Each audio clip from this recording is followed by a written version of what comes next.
statistika. 5 orang anak ditanya waktu belajar di rumah setiap harinya. Hasil yang diperoleh ditunjukkan seperti tabel berikut. Michael, waktu belajarnya 30 menit. Lala, 35 menit.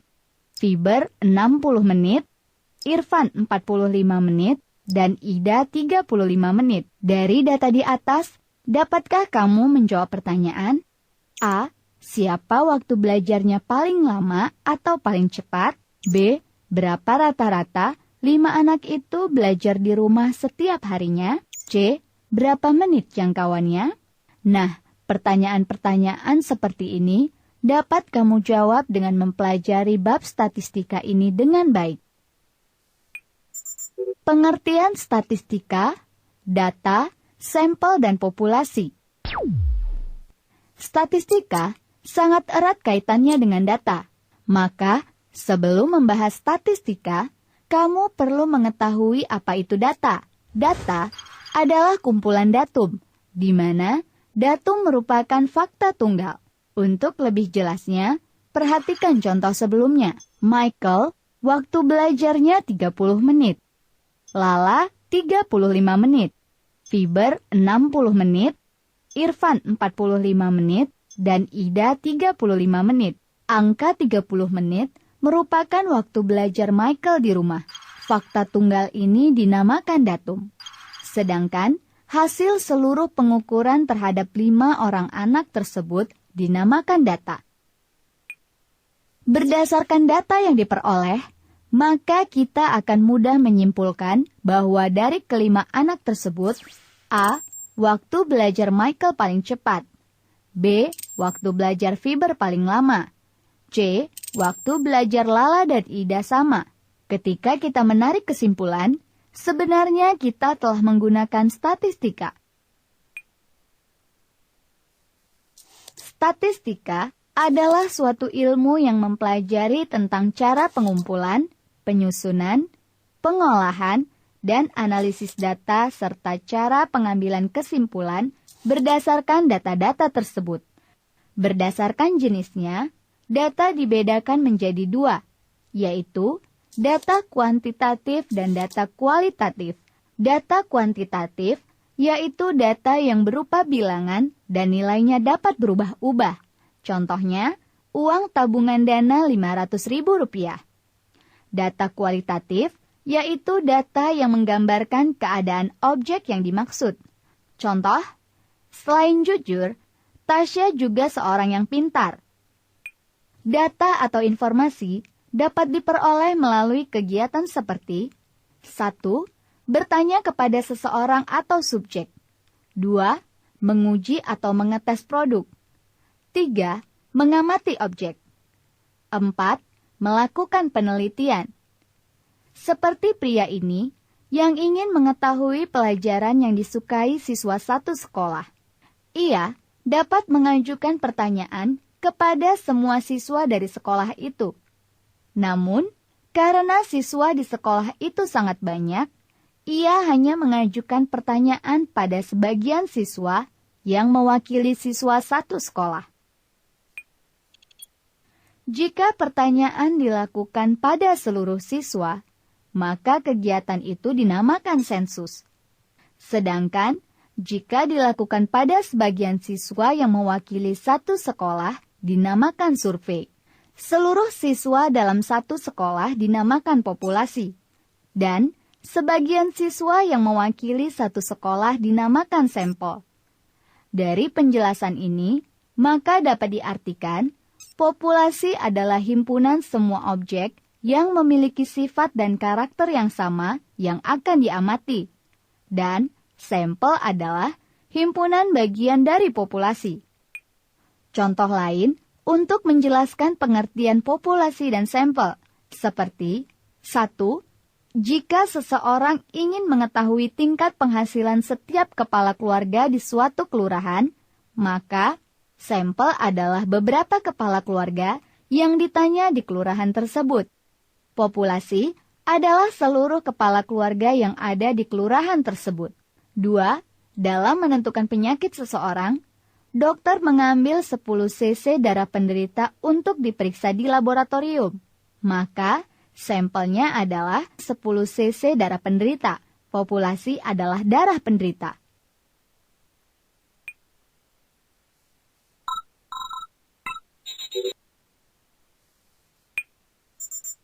Penyajian data. Penyajian data dalam bentuk tabel. Data yang telah dikumpulkan, baik yang berasal dari populasi ataupun dari sampel, harus disusun, diatur, dan disajikan dalam bentuk yang jelas dan menarik. Untuk memudahkan membaca data, biasanya disajikan dalam bentuk tabel atau diagram. Untuk menyajikan data, ada beberapa istilah yang perlu kamu ketahui, seperti frekuensi, turus atau teli, dan jangkauan. Yang dimaksud penyajian data dalam bentuk daftar atau tabel adalah dalam bentuk tabel frekuensi. Tabel frekuensi ini memudahkan kita untuk menghitung frekuensi tiap nilai, serta memperhatikan seringnya suatu angka muncul dalam data. Perhatikan contoh tabel frekuensi ini. Berikut adalah data tunggal waktu atau dalam menit yang diperlukan murid kelas 9 rajin belajar untuk mengelilingi lapangan sebanyak 3 kali. Data ini dapat ditunjukkan secara jelas dengan menggunakan tabel frekuensi. Dalam hal ini, frekuensi merupakan banyaknya siswa yang mempunyai waktu yang sama untuk mengelilingi lapangan sebanyak 3 kali. Untuk membuat tabel frekuensi pada kasus seperti ini, kita buat 3 kolom yang terdiri dari waktu atau dalam menit, turus, dan frekuensi. Tulis waktu yang diperlukan murid mulai dari nilai terkecil. Misal 8 menit, ada 1, tulis turusnya. Dan di kolom frekuensi, tulis angka 1. Untuk waktu 10 menit, ada 3 kali. Maka tulis turusnya seperti ini. Dan pada kolom frekuensi, tulis angka 3. Untuk waktu 13 menit, ada 2 kali muncul. Maka turusnya seperti ini. Dan pada kolom frekuensi, tulis angka 2. Catat sampai data terbesar. Kemudian, totalkan jumlah frekuensinya. Dari data tunggal sebelumnya dan disusun seperti tabel ini, maka kita dapat menentukan nilai terkecil, terbesar, dan jangkauannya. Nilai terkecil atau data terkecil adalah 8 menit. Nilai terbesar atau data terbesar adalah 18 menit. Jangkauan sama dengan data terbesar dikurang data terkecil, sama dengan 18 dikurang 8, sama dengan 10 menit. Untuk lebih jelasnya, perhatikan contoh ini. Frekuensi berikut adalah hasil pengukuran berat badan siswa dalam kilogram di suatu sekolah. Berat badan siswa dari 31 hingga 40 kilogram berdasarkan turusnya ada 15. Berat badan siswa dari 41 sampai 50 kilogram berdasarkan turusnya ada 24. Dari 51 sampai 60 kg, turusnya ada 16. Dan berat badan dari 61 sampai 70 kg, turusnya ada 7. A. Berapa banyakkah siswa yang diukur berat badannya? B. Berapa banyak kelas interval pada tabel di atas? C. Berapa banyak siswa yang beratnya lebih dari 40 kg? Jawab. Jika kita tambahkan 1 kolom lagi untuk frekuensi, maka tabelnya seperti ini. A. Banyak siswa dilihat dari turus atau frekuensi, yaitu 15 ditambah 24 ditambah 16 ditambah 7, sama dengan 62. Jadi, banyaknya siswa adalah 62 orang. B. Tabel di atas memiliki 4 kelas interval, yaitu 31 hingga 40, 41 hingga 50, 51 hingga 60, dan 61 hingga 70. Lebar interval tiap kelas adalah 10. Artinya, banyaknya data pada setiap kelas ada 10. Misalnya, kelas pertama dengan interval 31 hingga 40, maka kelas ini memuat data 31, 32, 33, 34, 35, 36, 37, 38, 39, dan 40. C. Banyak siswa yang beratnya lebih dari 40 kg adalah 24 ditambah 16 ditambah 7, sama dengan 47 orang. Penyajian data dalam bentuk diagram. Data yang telah kita peroleh dapat disajikan dalam bentuk A. Piktogram. Piktogram atau diagram gambar adalah diagram yang berupa gambar atau lambang yang mewakili jumlah tertentu dari data. Piktogram umumnya digunakan untuk data yang jumlahnya besar dan bilangan yang dibulatkan. Misalkan, data 1246,78 sulit digambarkan dalam bentuk piktogram, maka bilangan ini dibulatkan menjadi 1250.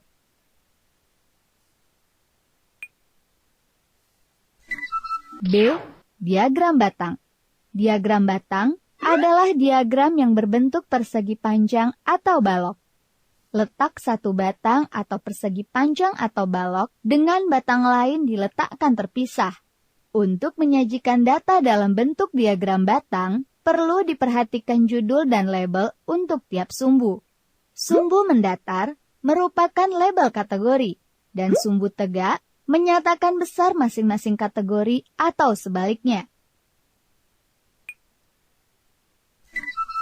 C. Diagram garis.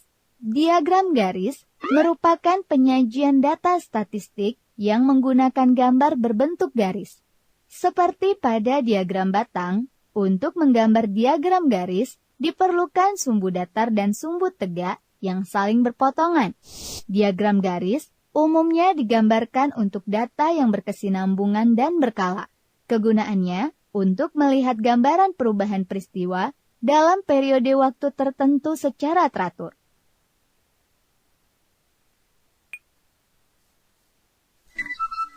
D. Diagram lingkaran.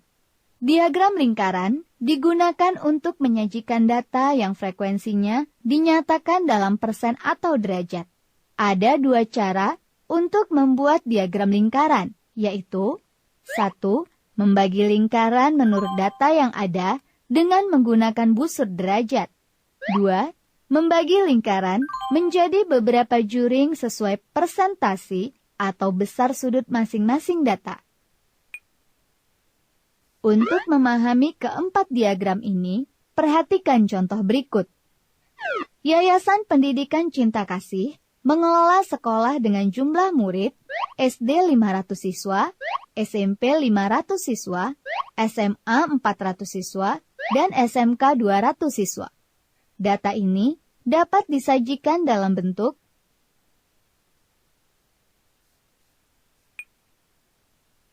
A. Piktogram atau diagram gambar. Untuk mempermudah membuat data ke dalam bentuk diagram gambar, kita misalkan setiap satu gambar mewakili 50 siswa. Lalu, pada kolom pertama, tulis tingkatan sekolahnya, mulai dari SD sampai SMK. Karena SD ada 500 siswa, maka kita buat 10 gambar. Pada barisan SMP, yang juga ada 500 siswa, maka kita buat 10 gambar. SMA 8 gambar, dan SMK 4 gambar. Dan terbentuklah diagram gambarnya seperti ini.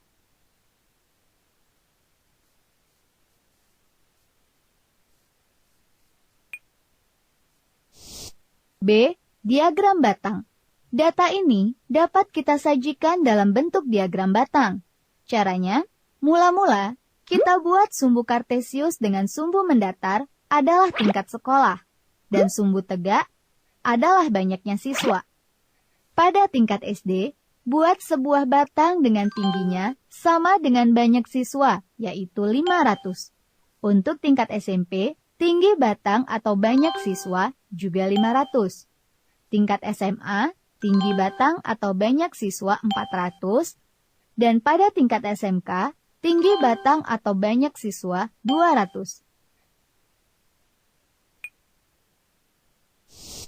C. Diagram garis. Data ini dapat disajikan dalam bentuk diagram garis. Caranya, dengan membuat sumbu kartesius, di mana pada sumbu mendatar dinyatakan tingkat sekolah, dan pada sumbu tegak dinyatakan dengan banyak siswa. Setelah itu, beri tanda titik untuk pasangan tingkat sekolah dan banyak siswa.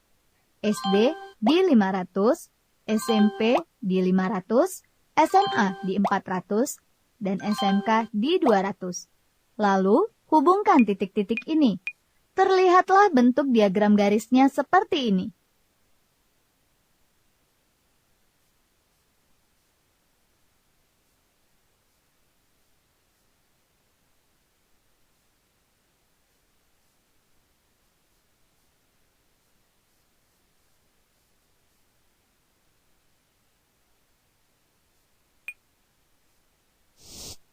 D. Diagram lingkaran. Untuk menyajikan data ini ke dalam bentuk diagram lingkaran, mula-mula kita jadikan lingkaran tersebut menjadi beberapa sektor. Tiap satu sektor menyatakan persentase jumlah data. Karena satu putaran atau satu lingkaran sama dengan 360 derajat, maka cara menghitungnya, jumlah seluruh siswa sama dengan 500 ditambah 500 ditambah 400 ditambah 200 sama dengan 1.600 siswa. Maka, untuk mencari sudut pusat sektor SD, sama dengan banyaknya siswa SD dibagi jumlah seluruh siswa dikali besar satu lingkaran, atau 500 dibagi 1.600 dikali 360 derajat, sama dengan 112,5 derajat. Ukur sektor SD dengan busur derajat. Dengan cara yang sama, untuk mencari sudut pusat sektor SMP, sama dengan 500 dibagi 1.600 dikali 360 derajat, sama dengan 112,5 derajat.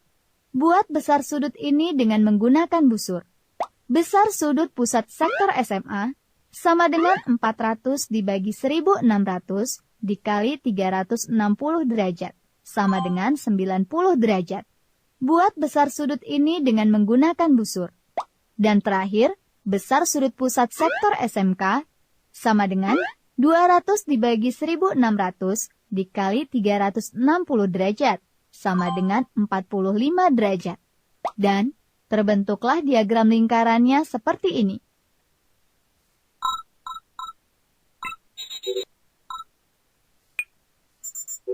Histogram dan poligon frekuensi. Masih ingatkah kamu mengenai penyajian data berat badan siswa di suatu sekolah pada pembelajaran sebelumnya? Sekarang, kita gunakan histogram untuk menyajikan data itu. Histogram adalah diagram batang untuk menunjukkan distribusi atau sebaran frekuensi data. Berbeda dengan diagram batang, pada histogram tidak ada ruang di antara batang-batangnya. Sumbu mendatar menyatakan nilai, jenis, dan waktu. Sedangkan sumbu tegak atau tinggi masing-masing batang menunjukkan frekuensi data tersebut.